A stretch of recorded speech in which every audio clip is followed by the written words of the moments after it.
Hello, this is the lecture for Lab 3 covering DNA, RNA, and proteins. So, the main nucleic acids is deoxyribose nucleic acid, or DNA, which we know is a lovely double-stranded structure. It is a double helix composed of a sugar phosphate backbone on the outside, and then connecting the two strands on the inside are the bases, adenine, thymine, guanine, cytosine, where they base pair. They base pair to each other, forming the steps of the ladder, as it were. The other big nucleic acid is ribose nucleic acid, or RNA. It is a single-stranded nucleic acid structure. However, even though it's a single strand, the strand can have its bases pair up, giving it a more complicated three-dimensional structure. Now, DNA is our genetic information. It holds the information that makes you, the library of our cells. And in this library are approximately 30,000 genes. These genes we can think of as books that have the recipes for specific proteins. So each of those 30,000 genes codes for a specific protein. And the books are found on 23 pairs of shells known as chromosomes. We have 46 chromosomes in total in 23 pairs. And all this DNA is very critical for the function of our cells, and so it is kept safe inside the nucleus of the cell. So the 46 chromosomes made of DNA are found in the nucleus. So both DNA and RNA are polymers of nucleotide monomers. So again, RNA, single chain of nucleotides, 1, 2, 3, 4, 5, 6, etc. DNA, two chains of polymers, so nucleotide, nucleotide, nucleotide, nucleotide, etc., forming that phosphate sugar backbone, sugar, phosphate, sugar, phosphate, sugar, phosphate, sugar, phosphate, sugar, phosphate, and the base pairs are between them, hydrogen bonded for the DNA. The nucleotide has a sugar group, a phosphate group, and a nitrogenous base, the base. So there's three components to the nucleotide: phosphate, the sugar, and the base. And the only difference, there's a slight difference between the sugar for the RNA and the DNA. This is what structurally the different bases look like. You don't have to remember this, but as we know, there are 5 of them: cytosine, thymine, guanine, and adenine found in DNA, and cytosine, adenine, guanine, and uracil in RNA. So RNA, uracil, or U, DNA, thymine, or T. Again, the DNA is found in the nucleus, although there's a little bit in the mitochondria. It has the deoxyribose sugar, the phosphate, and one of those 4 bases. And it turns out the bases form hydrogen bonds between each other, form those steps, as it were, in the ladder. And there's a specific kind of pairing. Thymine, or T, always pairs with adenine or A. So T to A or A to T. So T is always going to match up with A. So if you have T in one strand, the corresponding side in the other strand will be an A, and vice versa. And then guanine base pairs with cytosine. So G to C or C to G. So if you have a C on one side of the DNA, you'll have a G on the other side. G pairs with C, C pairs with G. T with A with T. And as we know, hydrogen bonds are the attraction between slightly positive hydrogen atoms with slightly negative nitrogen or oxygen atoms. That is what a hydrogen bond is. RNA, again, single strand of nucleotides with the bases sort of just sticking out. The sugar is ribose sugar, and 4 nucleotides: adenine, guanine, cytosine, uracil, ACGU. And the complementary base pairing is similar. So C to G or G to C, so that holds true. And then A to U or U to A. So again, the T is replaced by the U in RNA. So A will pair with U will pair with A. There are 3 kinds of RNA molecules found in cells: messenger RNA, produced in the nucleus; ribosomal RNA, found in ribosomes; and transfer RNA, or tRNA, found in the cytoplasm. So the DNA has two big jobs. It needs to make a copy of itself, and this is DNA replication. So in order for the DNA to make a copy of itself, it needs the DNA. It needs more DNA nucleotides, the monomers, to make the new DNA. It needs the enzyme DNA polymerase. This is the enzyme that actually forms the new chain of DNA. It needs the enzyme helicase. Helicase is an enzyme that will open up the double helix. So it'll open up the double helix in the DNA, making the two strands separate. And then there are additional proteins that we're not going to worry about. So DNA nucleotides, DNA polymerase, and the helicase.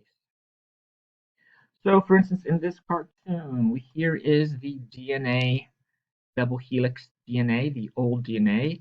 When it reaches the helicase will open it up, forming two single strands, top strand and the bottom strand, and then the DNA polymerase will attach to that single strand and take the DNA monomers and, through complementary base pairing, form a new strand using the old strand as the template. And this will occur on both of the single strands. So you end up with two new DNA molecules, one of the strands in the molecule being the original DNA, the other strand, the new one, produced by the DNA polymerase. The other function of DNA is to act as a template to produce messenger RNA. And this is a process called transcription.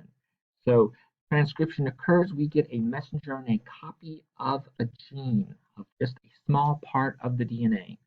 So the required players, you need the DNA molecule itself, you need RNA nucleotides to be used to make the messenger RNA, and then RNA polymerase. The RNA polymerase is the enzyme that's able to both open up the DNA double helix and make the new RNA chain. So this light blue blob is the RNA polymerase. It comes in, binds to double-stranded DNA, opens it up at the beginning of the gene. It will use one of the single-stranded DNA portions as a template to produce the messenger RNA. And again, this will be through complementary base pairing. So the messenger RNA A's will bind to DNA T's, G's to C's, C's to G's, and use in the messenger RNA to A's on the DNA.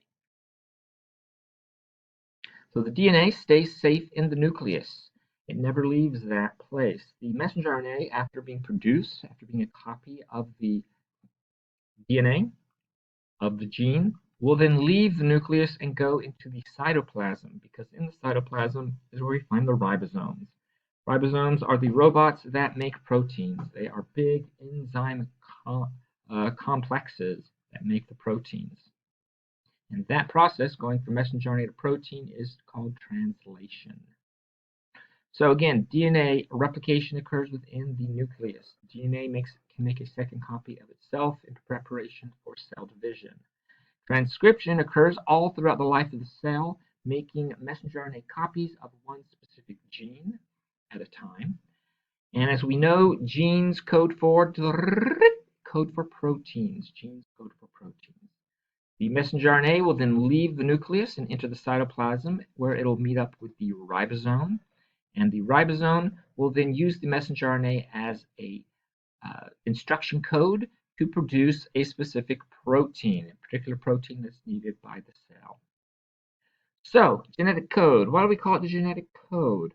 Well, the big question was, how do you go from the nucleic acid sequence of ACGU, which is only 4 nucleotides, to get the 26 or so different amino acids that our human bodies use?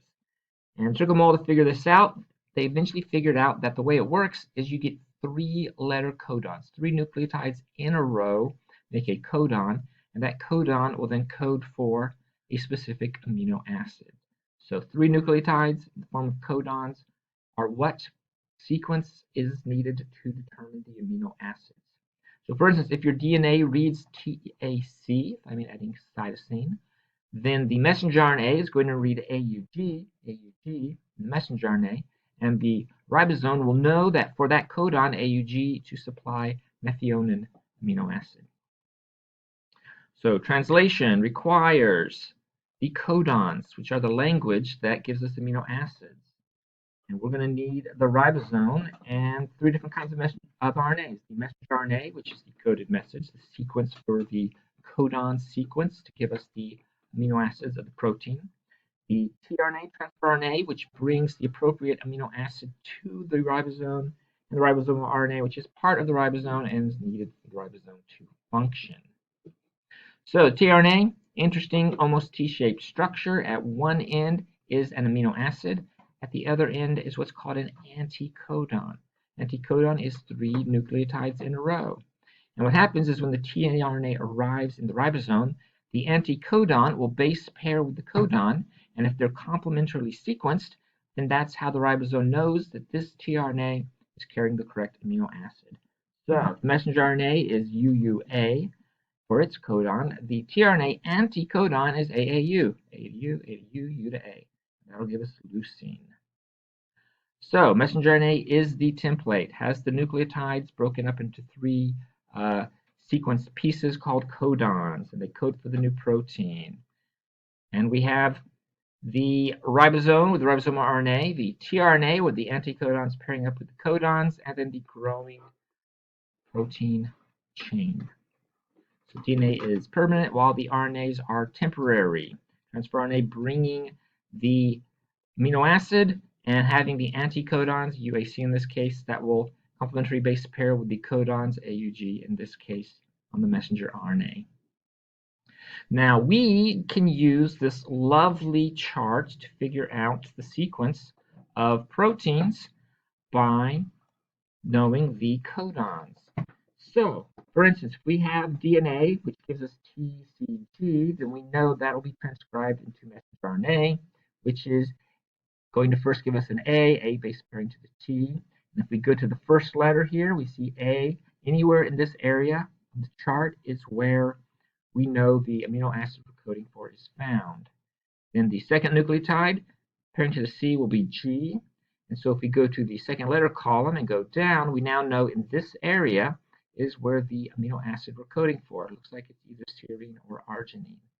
And then the last nucleotide for our codons, C, the complementary base pairs to G, means that we should look on this column and look at that. It is serine. Serine is the amino acid that's being coded for.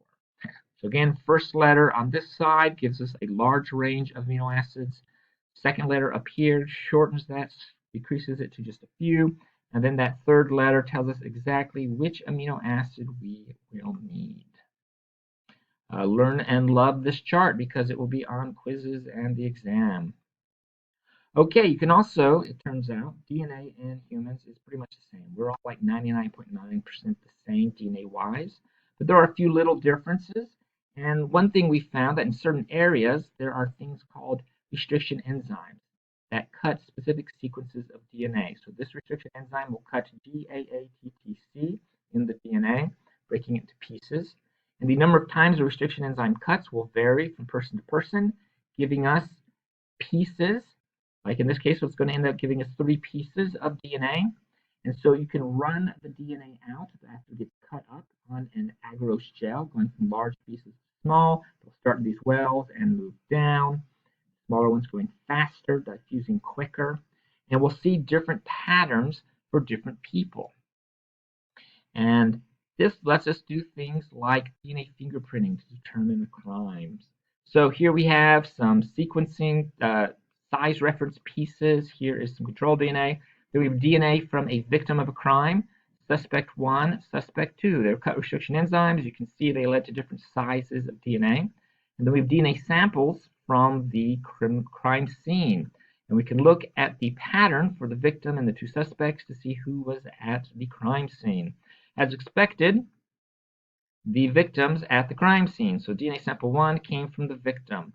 And then suspect 1, look at that, is bands match sample 2. So that means that suspect 1 was also at the crime scene, potentially was a criminal. So be sure to be able to recognize how to compare the bands from the known people to the DNA samples to figure out who and what go together. And that is it for this lecture.